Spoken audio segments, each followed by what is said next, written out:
उद्धव ठाकरे हे सतत ते सांगतात की त्याचं हिंदुत्व खरं नव्हे आणि ते पुन्हा एकदा काल त्यांनी रिपीट केलं कालच्या कार्यक्रमामध्ये.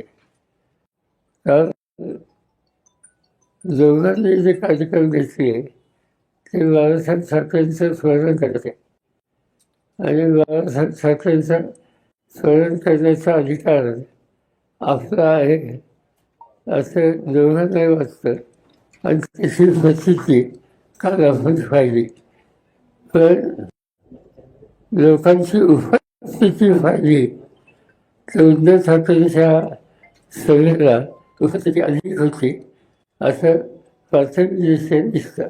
सर, काल याच सभेमध्ये अप्रत्यक्षपणे उद्धव ठाकरे यांनी स्वबळाचे संकेत दिलेले आहेत. जर पदाधिकाऱ्यांचं मत असेल तर स्थानिक स्वराज्य संस्थांच्या निवडणुकीबाबत आपण स्वबळावर लढण्यावर विचार करू असं देखील त्यांनी म्हटलेलं आहे. त्यांनी याच्या आधी तसं मत मानलं होतं